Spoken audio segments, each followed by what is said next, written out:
নমস্কার সবাইকে। গতকাল ছিল একটা বার্থডে পার্টির নিমন্ত্রণ, সেখানে গিয়ে কী করলাম সেটা নিয়ে থাকছে কিন্তু আজকে মিনি ব্লগটা।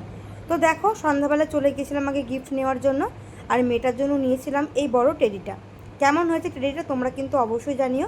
তারপর নিজেরাও রেডি হয়ে নিয়েছিলাম, আর তারপর কিন্তু বেরিয়ে পড়েছিলাম বার্থডে বাড়ি যাওয়ার উদ্দেশ্যে। বার্থডে বাড়িটা কিন্তু একদমই দূরে নয়, আমার শ্বশুরবাড়ির থেকে মাত্র কয়েকটা বাড়ি পরেই। তো এর জন্য আমরা তাড়াতাড়ি চলে গিয়েছিলাম। আর দেখো, টেডিটা এত বড় ছিল আর এত লোকজন ছিল, যেতেও না খুব অসুবিধে হচ্ছিল। তারপর আমার জায়ের মেয়ে চলে গেল বার্থডে গার্লকে উইশ করতে আর গিফট হ্যাম্পারটা দিতে। তো দেখো, গিফটটা দিয়ে দিল, আর আমিও কিন্তু বাচ্চা মেয়েটাকে উইশ করে দিলাম। এই মেয়েটারই কিন্তু বার্থডে ছিল, আর ওর 10 বছরের জন্মদিন সেলিব্রেট করা হচ্ছিল। তো আমরা ওপরে গিয়ে অনেক ছবি ভিডিও তুলেছিলাম বার্থডে গার্লের সাথে। তারপর একটুখানি নিয়েছিলাম এই কোল্ড ড্রিঙ্কটা। কোল্ড ড্রিঙ্ক খেয়ে আমরা অনেকক্ষণ বসেছিলাম। তারপরে কিন্তু চলে গিয়েছিলাম খাবারের জায়গায়। তো বেশি রাত করব না, তাড়াতাড়ি খেয়ে নেবো, এর জন্যই কিন্তু চলে গিয়েছিলাম।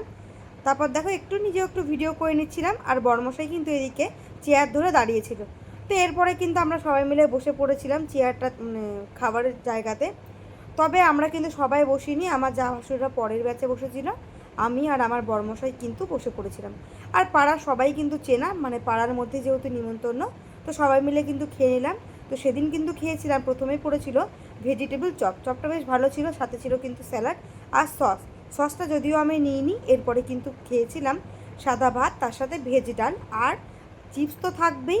লেবু চিপে এটা দিয়ে খেয়ে নেওয়ার পরে পাতে কিন্তু পড়ে গিয়েছিল কাতলা মাছ। কাতলা মাছটা না দুর্দান্ত হয়েছিল। তার সাথে আমি একটু গ্রেভিও নিয়ে এনেছিলাম। কাতলা মাছটা খুবই সুন্দর হয়েছিল, মাছটা অনেক ফ্রেশ ছিল। তো এরপরে কিন্তু চলে এসেছিলো ফ্রাইড রাইস। ফ্রাইড রাইস তো আমি খুব একটা পছন্দ করি না, তবে একটু সেদিন ইচ্ছে হয়েছিল বলে নিয়েছিলাম। এতটা নিতে চাইনি, আমার বরের একজন বন্ধু ছিল, সে কিন্তু এতটা দিয়ে দিয়েছিল। তো তারপরে দেখো, চিকেন পড়ে গিয়েছিল। আমি তো চিকেন আর ফ্রাইড রাইসটা বেশ মজা করেই খেয়েছিলাম। এরপরে কিন্তু পাতে পড়ে গিয়েছিল আমের চাটনি। আমের চাটনিটাও খুব সুন্দর হয়েছিল। তারপরে কিন্তু ছিল পাঁপড়। সেটা দিয়ে খাওয়ার পর ছিল মিষ্টি। মিষ্টি তো আমি খাই না। আর সব শেষে কিন্তু এই আইসক্রিমটা নিয়ে চলে এসেছিলাম বাড়িতে। পুরো ব্লগটা কেমন লাগলো প্লিজ জানিও।